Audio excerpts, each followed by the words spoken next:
नमस्कार, हमें है आपकी सेहत का ख्याल, इसीलिए हर रोज लेकर आते हैं हम आपके लिए न्यूज 24 का खास प्रोग्राम संजीवनी। मैं हूं विपनेश माथुर और मेरे साथ हैं जाने माने आयुर्वेदाचार्य डॉक्टर प्रताप चौहान। डॉक्टर चौहान, बहुत बहुत स्वागत है आपका संजीवनी में। शुक्रिया जी। 15 चीजें खाने से नहीं बढ़ेगा यूरिक एसिड। जानिए uric acid diet doctor Pratap Chauhan से सिर्फ संजीवनी में। यूरिक एसिड अगर बढ़ जाए तो शरीर में कई अंगों को नुकसान पहुंचा सकता है। हमारे शरीर में यूरिक एसिड बढ़ा हुआ है, ये हम कैसे जानें? अगर बढ़ गया है तो आयुर्वेद से जुड़कर इस समस्या को जड़ से कैसे खत्म करें? और अगर आप चाहते हैं कि आपके शरीर में यूरिक एसिड का संतुलन कभी ना बिगड़े तो आपको अपनी लाइफस्टाइल में क्या बदलाव लाने चाहिए, ये सब बताएंगे आज डॉक्टर प्रताप चौहान आपको। तो आइए आज की बेहद खास चर्चा की शुरुआत करते हैं और सबसे पहले जानते हैं कि आजकल बहुत से लोग ब्लड टेस्ट करवाते हैं तो यूरिक एसिड पर भी ज्यादा फोकस करते हैं। अगर यूरिक एसिड बढ़ जाए तो इससे शरीर को क्या नुकसान हो सकता है, आइए जान लेते हैं। डॉक्टर चौहान, ये अमूमन मुझे लगता है कि गंभीर समस्या है कि अगर शरीर में यूरिक एसिड बढ़ गया है तो काफी तकलीफ हो सकती है, काफी प्रॉब्लम्स हो सकती हैं। जी बिल्कुल, देखिए गंभीर है, लेकिन आम तौर पर मैंने देखा कि लोग इसको गंभीरता से नहीं लेते हैं। टेस्ट कराते हैं लोग, आजकल टेस्ट कराने का प्रचलन है, उसमें यूरिक एसिड थोड़ा सा ज़्यादा आया तो कई बार उसको नज़रअंदाज करते हैं। तो यूरिक एसिड बनता क्यों है, इसको थोड़ा समझना है। हमारे जो भोजन के अंदर कुछ ऐसे तत्व होते हैं जिसमें एक पदार्थ पाया जाता है, उसको प्यूरिन बोलते हैं, प्यूराइन या प्यूरिन जो भी उसको प्रोनाउंसिएशन हो, वो हमारे शरीर में जाकर के यूरिक एसिड बनाता है। और यूरिक एसिड एक लिमिट तक ठीक है, एक नॉर्मल रेंज में है तो कोई प्रॉब्लम नहीं है, लेकिन उस लिमिट को जब वो पार करता है तो वो मुख्य रूप से हमारी उंगलियों में, हमारे पैरों की उंगलियों में, टखनों में, वहाँ जाकर के वो आमतौर पर जमा होता है। उंगलियों में जो है दर्द होगा, उंगलियों में जलन होगी, वहाँ रेडनेस आएगी, खुजली खारिश कई बार होती है, बहुत तेज दर्द होता है इसमें। और यही नहीं, अगर ये हमारी किडनी में जाता है, क्योंकि हमारे जितने भी टॉक्सिक मटेरियल्स हैं वो किडनी के द्वारा साफ होते हैं, तो किडनी डैमेज करता है, किडनी में पथरी बना देता है, जोड़ों में, कहीं और दूसरे जोड़ों में भी जा करके ये वहाँ पर जब जम जाता है तो वहाँ भी कई प्रकार के वो दर्द पैदा करता है। और इसके अलावा जो है अगर हम देखें तो पूरे रक्त में मिलकर के रक्त को दूषित करता है और जहाँ कहीं भी जाएगा वहाँ कुछ ना कुछ विकार पैदा करेगा। तो इसको लाइटली नहीं लेना है, इसको बहुत सारी चीज़ें जो हैं वो ऐसी हैं जो हमारे भोजन में मौजूद हैं, हमें मालूम नहीं है, तो हम क्या खाएं क्या ना खाएं, किस तरह से इसका इलाज करें, वो सारा बताएंगे। ऐसा नहीं कि गोली खानी जरूरी है, कुछ लोग गोली खा रहे हैं 5 साल से, कुछ 10 साल से खाए जा रहे हैं उसको, और उसका दुष्प्रभाव भी हो गया है, लीवर में भी प्रॉब्लम आ गई, कुछ और भी प्रॉब्लम, फिर भी बंद नहीं कर रहे हैं। तो कई बार जो है छोटे छोटे रोग हैं वो हमारे भोजन से संबंधित हैं। तो भोजन में क्या बदलाव करना है ये बताने वाले हैं आपको। अगर आप भी चटकाते हैं अपनी उंगलियां तो भुगतने पड़ सकते हैं आपको गंभीर परिणाम, ये बताएंगे आज की संजीवनी टिप्स में डॉक्टर प्रताप चौहान आपको, लेकिन अब से कुछ ही देर के बाद। आइए चर्चा को आगे बढ़ा लेते हैं। डॉक्टर चौहान जी, यूरिक एसिड की हम बात कर रहे हैं। अमूमन आपने सही कहा कि कुछ लोग इसको हल्के में लेते हैं, लेकिन ये हल्के में लेने लायक बात नहीं है, इसको गंभीरता से ही लेना चाहिए। लेकिन यूरिक एसिड को कम करने के लिए हम अपनी डाइट में क्या बदलाव कर सकते हैं, क्या खा सकते हैं? देखिए, जैसा अगर थोड़ा सा सिंपल भाषा में बात करें तो एसिड है, तो एसिड के विपरीत आपने एक शब्द सुना होगा एल्कलाइन, एल्कली, या उसको एल्कलाइन बोलते हैं। तो एल्कलाइन डाइट खाइए, सिंपल सी चीज़ है। पानी भी जो है अगर पिए, आजकल तो एल्कलाइन वाटर भी मिल रहा है, आजकल लोगों ने मशीनें घर में लगाई है कि पानी को एल्कलाइन, उसकी जो हर जो भी चीज़ हम लेते हैं उसकी एक pH वैल्यू होती है। तो pH यदि एसिडिक होगी तो क्योंकि ऑलरेडी एसिड बॉडी में ज़्यादा है तो उसमें नुकसान करेगी, अगर वो अल्कलाइन होगी तो उसके विपरीत है, वो फायदा करेगी। आयुर्वेद में तो हमारा सिंपल सिद्धांत है, लाइक इंक्रीजेज और ऑपोजिट डिक्रीजेज। जो समभाव वाली सिमिलर चीज़ें हैं वो किसी चीज़ को बढ़ाती हैं, उसके विपरीत वाली उसको घटाती हैं। तो हरी सब्जियां खाएं, ताज़ा फ्रूट्स खाएं, एप्पल विनेगर भी अच्छा काम करता है। एप्पल विनेगर जो है आधा चम्मच या 1 चम्मच ले लीजिए बड़ा, उसको आधा कप पानी में घोल करके सुबह खाली पेट आप पी सकते हैं। इसके अतिरिक्त जो है ओट्स का दलिया आपने सुना होगा, वो लोग खाते हैं। बादाम अखरोट का सेवन आप कर सकते हैं, रात को पानी में भिगोएं। ताज़ा फ्रूट्स, सीजनल फ्रूट्स जो भी आते हैं उनका सेवन आप कर सकते हैं। एलोवेरा, ब्रोकली आप सेवन कर सकते हैं, एलोवेरा का जो ताज़ा पेड़ आता है उसका गूदा खा सकते हैं, नारियल पानी आप पी सकते हैं। बहुत सारी चीज़ें हैं जिनको सेवन करके, गाजर चुकंदर का जूस आप ले सकते हैं, अमरूद का अगर फ्रूट आपको मिलता है अमरूद का सेवन आप कर सकते हैं। तो आंवला भी आप सेवन कर सकते हैं, आंवला तो मिलता ही है पूरा साल, आजकल आंवला मिलता है। तो ये तमाम चीज़ें हैं जिनका सेवन करके जो है आप अपने यूरिक एसिड को कंट्रोल कर सकते हैं। लेकिन इसके साथ साथ एक चीज़ का ध्यान रखना चाहिए, आयुर्वेद में हमेशा कहते हैं पेट साफ रहना चाहिए, नींद अच्छी आनी चाहिए, लाइफस्टाइल भी ठीक होना चाहिए। टाइम से सोइए, टाइम से उठिए, टाइम से भोजन करिए, नियमित रूप से व्यायाम करिए, एक्सरसाइज करिए, प्राणायाम करिए, मेडिटेशन करिए, ध्यान करिए।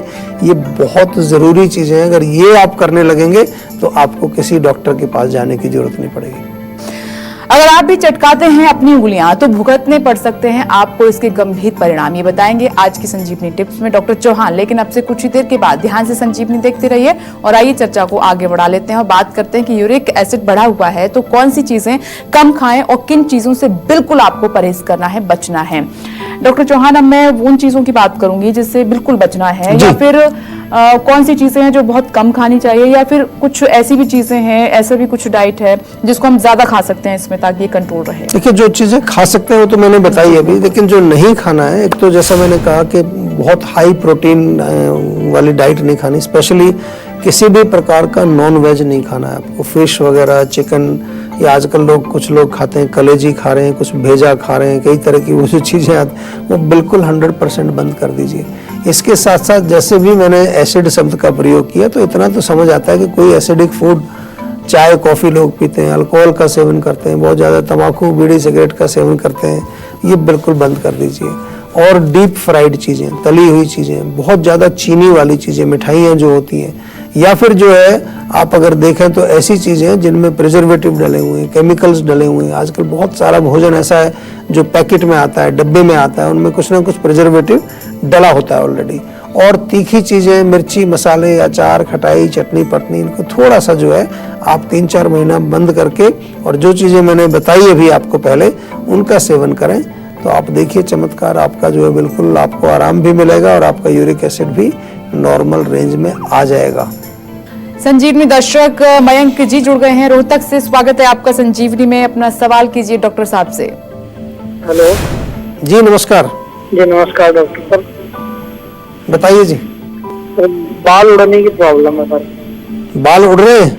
हाँ जी, बाल उड़ रहे हैं। उम्र कितनी है आपकी अभी? जी उम्र तो मेरी अभी 19 साल है। केवल 19 साल? जी ये तो बड़ी चिंता का विषय है, क्योंकि 19 साल में बाल तो नहीं उड़ने चाहिए, 40-45 में जाके बाल उड़ने शुरू हो तो फिर समझ में आता है। तो एक तो आपसे मेरा निवेदन है कि एक आपको पूरा प्रॉपर आपको खान पान ठीक करना पड़ेगा। बाल उड़ने में मुख्य रूप से जो है इस एज में अगर देखें तो पित्त का कारण होता है। तो पित्तवर्धक भोजन बहुत खाते हैं आजकल के युवा, सब लोग junk food, non veg, fried वगैरह ये बहुत चलता है। और अब तो बहुत भयंकर चीजें आ गई हैं, ये तो खैर अब कुछ भी नहीं है। इसके आगे जाएं तो लोग ड्रिंक करते हैं आजकल, यंग एज में ड्रिंक करना, स्मोकिंग करना, इवन ड्रग्स का बड़ा प्रचलन चला गया। बहुत दुख की बात है कि हमारे भारत जैसे देश में, जहां हम जाने जाते हैं हमारी एक अच्छी संस्कृति के लिए, एक सात्विक समाज के लिए, वहां पर ये सब चीज़ें आ रही हैं। तो एक तो इस पर थोड़ा सा आपको ध्यान देना है। अगर ऐसी कोई चीज़ है, इवन चाय कॉफ़ी अगर पीते हैं आप ज़्यादा, तो उसको बंद करिए। मिर्ची, मसाले, अचार, खटाई। दूसरा जो है, थोड़ा पित्त को कम करने के लिए आंवले की टैबलेट जीवा से मंगाएं, आंवले का चूर्ण या ताज़ा आंवला मिले तो 2 आंवले रोज खाइए। अब तीसरी चीज़ है कि कई सारी चीज़ें आपके साथ करनी पड़ेंगी। इंटरनल मेडिसिन भी देनी पड़ेगी, लेप भी देना पड़ेगा, ऑयलिंग भी देनी पड़ेगी। कई तरह की चीज़ें जो है आपके बालों को चाहिए इस समय। तो उसके लिए क्या करेंगे, आप थोड़ा सा हमारे डॉक्टर से बातचीत करके प्रॉपर जानकारी प्राप्त करें कि आपके रोग का मूल कारण क्या है, उसके लिए क्या उपचार है, डाइट चार्ट कैसा रहेगा, एक्सरसाइज कौन सी करनी है, प्राणायाम कौन सा करना है। ये तमाम चीज़ें जो हैं हमारे डॉक्टर्स आपको एक पर्सनलाइज्ड पैकेज के रूप में बना करके भेजते हैं। चलिए, इसी के साथ अब बारी है आज की संजीवनी की। जीवा की मदद से कैसे यूरिक एसिड को नियंत्रित किया जा सकता है, कंट्रोल किया जा सकता है, आइए डॉक्टर साहब से जान लेते हैं। डॉक्टर साहब, जीवा में क्या ट्रीटमेंट है इसका कि यूरिक एसिड बढ़ा हुआ है तो इसको कैसे कंट्रोल कर सकते हैं, कैसे इसको ठीक कर सकते हैं? देखिए, जहाँ तक जनरल चीज़ों की बात करें तो जैसे मैंने आपको पहले भी जिक्र किया, जीवा में आंवला जूस है, जीवा में एलोवेरा का जूस है, इवन करेले का जूस भी आप पी सकते हैं, क्योंकि कड़वा होता है वो थोड़ा एल्कलाइन में गिना जाता है। इसके अलावा जो है हमारे यहाँ त्रिफला टैबलेट है, आंवला टैबलेट है, या फिर जो है अगर आप चाहें तो कुटकी कैप्सूल बहुत बढ़िया काम करते हैं। इसमें कुटकी भी जो है हमारे शरीर में लिवर के लिए मुख्य रूप से होती है, लेकिन इसके अलावा जो है वो और भी कई फायदे करते हैं। नीम का जो है प्रयोग इसमें मैंने थोड़ा सा आपको स्पेसिफिकली यहाँ बताना चाहूँगा कि नीम की टैबलेट आप जीवा की ले सकते हैं, आंवला टैबलेट भी आप ले सकते हैं। ये सारी चीज़ें हमारे यहाँ जीवा में अवेलेबल, लेकिन ये कहने के बावजूद भी मैं वो चीज़ नहीं कहना भूलूंगा कभी भी, जिसको मैं बार बार कहता हूँ कि यदि आप यूरिक एसिड से पीड़ित हैं तो केवल ऐसा मत समझना कि ये दवाइयाँ डॉक्टर साहब ने बताई है मैं खरीद लेता हूँ मेरा काम हो गया। नहीं, आपको जो है हमारे डॉक्टर से एक पर्सनल कंसल्टेशन जरूर लेना है। हम थोड़ा सा और विस्तार से समझेंगे और गहराइयों में पहुंचेंगे और थोड़ा सा कुछ अगर रूट कॉज हमें समझ आएगा कि क्यों आपको ये प्रॉब्लम हो रही है, तो फिर उसका पर्सनलाइज्ड ट्रीटमेंट हम बना करके देंगे। ट्रीटमेंट हमेशा जो है वो पर्सनलाइज्ड होना चाहिए। ये प्रोडक्ट मैंने जो आपको बताए हैं ये तो कोई भी ले सकता है, ये तो हमारे ओवर द काउंटर के प्रोडक्ट्स हैं जिनको हम रिजुविनेशन या नरिशिंग या सपोर्टिंग प्रोडक्ट्स हम इनको कहते हैं। तो कोई टेंशन की बात नहीं है, बिल्कुल आप निश्चिंत रहें, जीवा में संपर्क करें। और लास्टली फिर ये बहुत इंपॉर्टेंट चीज़, इसको मैं बार बार कहता हूँ, जैसे आप अपनी गाड़ी की सर्विसिंग कराते हैं समय समय पर, क्यों कराते हैं? ताकि गाड़ी मेरी ठीक चलती रहे। उसी प्रकार इस गाड़ी की सर्विसिंग के लिए हमारे गैराज में, जिसका नाम है जीवाग्राम, वहाँ जरूर आइए। वहाँ आपका तेल पानी सब चेंज करेंगे, धुलाई करेंगे, आपको बिल्कुल साफ करके हम वापस भेजेंगे। गुरुग्राम से संजीवनी दर्शक अभय जी जुड़ गए हैं अपने सवाल के साथ। स्वागत है आपका संजीवनी में, पूछिए अपना सवाल डॉक्टर साहब से। हेलो जी नमस्कार। नमस्कार डॉक्टर साहब, कैसे हैं? बहुत बढ़िया, आप कैसे हैं? सर जो मेरी स्किन में रहती है उसमें आजकल सर्दियों की वजह से पता नहीं क्यों बहुत रेडनेस सी हो गई और दाने से हो गए सर।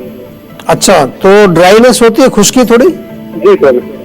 तो देखिए, एक तो जो है मौसम बदलता है तो कई बार शरीर में, त्वचा में कई प्रकार के चेंजेस आते हैं। इसलिए हमारे यहाँ आयुर्वेद में जो है एक बहुत अच्छा कॉन्सेप्ट है जिसको कहते हैं ऋतुचर्या, यानी कि ऋतु यानी सीजन के अनुसार आपको अपना लाइफस्टाइल, भोजन, मालिश या जो भी एक्सरसाइज, सब चीज़ को बदलना चाहिए।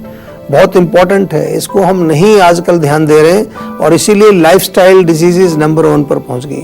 तो तेल की मालिश बनती है थोड़ा सा जो है सर्दियों के मौसम में, हफ्ते में 2-3 बार अच्छी तरह से तिल के तेल की मालिश करें। थोड़ा सा जो है साथ में लुब्रिकेशन का ध्यान दें, यानी कि जो भोजन आप खा रहे हैं, कई बार हम जो है जंक फूड, क्रंची क्रिस्पी खाना, यही सब चलता रहता है, लुब्रिकेशन जाता नहीं है अंदर, ड्राइनेस बढ़ जाती है। उसके कारण जो त्वचा में भी ड्राइनेस आएगी। नहाते समय थोड़ा तेल जरूर लगा लीजिए। और फिर भी अगर समस्या बनी रहती है आपकी तो डोंट वरी, फिर हमारे पास आयुर्वेदिक डॉक्टर्स हैं, उनकी जब बात करेंगे आप जब, तो आपको एक दवाई भी बना के भेजेंगे ताकि आपका खून साफ रहे, आपके खून में जो ये टॉक्सिन्स आ गए वो बिल्कुल न्यूट्रलाइज हो जाएं और आपका शरीर, आपकी त्वचा वापस जो है उसी अवस्था में आ जाए जैसी पहले थी।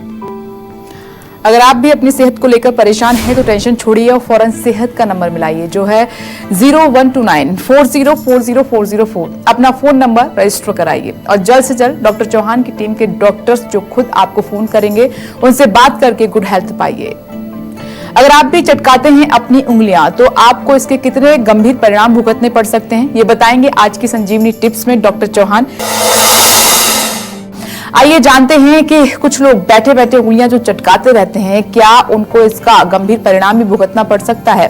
डॉक्टर साहब, ये अमूमन आदत है, चाहे मेट्रो, बस, कहीं पर भी, घर में, ऑफिस में, कुछ लोग अपनी उंगलियों को चटकाते रहते हैं, तो क्या ये नुकसानदायक है? देखिए, कभी वंस इन वाइल, कभी 15 दिन, महीने में आपने ऐसे उंगलियां चटका दी तो वो तो कोई इतनी भयंकर प्रॉब्लम नहीं है, लेकिन जब बार बार आप जो है उंगलियां चटकाएंगे तो क्या कर रहे हैं आप, जरा देखिए थोड़ा सा। आप एक तो अपने जॉइंट्स को जो है बार बार उनको परेशान कर रहे हैं, तो आपके जोड़ों में दर्द हो जाएगा, आपके जोड़ों में सूजन आ जाएगी। जोड़ों में अंदर जो है एक लुब्रिकेंट होता है, एक फ्लूइड होता है जो हमारे जोड़ों को लुब्रिकेट करके रखता है, वो लिक्विड आपका सूखने लगेगा धीरे धीरे। और इसके अलावा जो है आपके जोड़ों में सूजन भी आ जाती है, कई बार उंगलियों में सूजन आ जाती है वहाँ पर, और सूजन आने के बाद फिर गांठें बन जाती है वहाँ पर, तो कई भयंकर प्रॉब्लम हो जाती है। थोड़ा सा इस पर आपको ध्यान देने की जरूरत है। कोई आदत अगर है तो उसको बदल लेना चाहिए। कई बार हम जो है नर्वस होते हैं या बहुत ज़्यादा एंग्जाइटी हमें होती है, तो उसको लेकर के जो हम कई बार उंगलियां ऐसे करते रहते हैं, कुछ लोग टांग हिलाते रहते हैं, कुछ लोग और कई प्रकार के लक्षण हम करते हैं।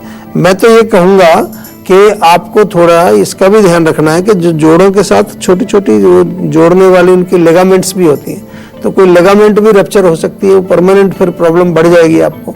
तो तेल लगाइए, चटकाने की जरूरत नहीं है, तेल लगाएं, खूब अच्छी तरह से लुब्रिकेशन को बढ़ाएं।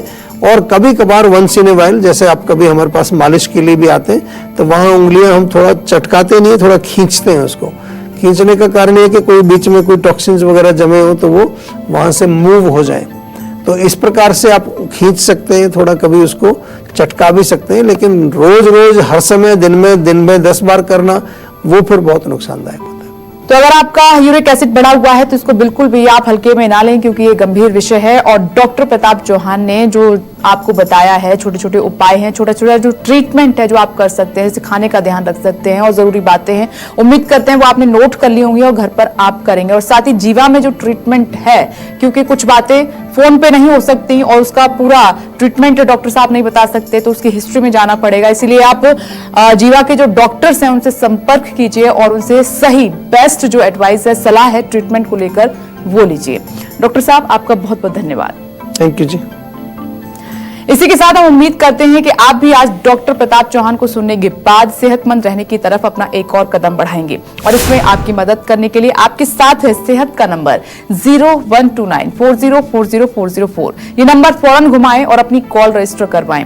आप हमें ईमेल भी कर सकते हैं, हमारा ईमेल आईडी है, आप नोट कर लीजिए, info@jiva.com।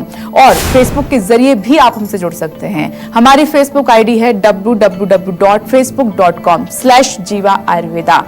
हमेशा स्वस्थ रहें, तंदुरुस्त रहें और खुश रहें, इसी उम्मीद के साथ कल फिर होगी आपसे मुलाकात। आज दीजिए इजाजत, नमस्कार।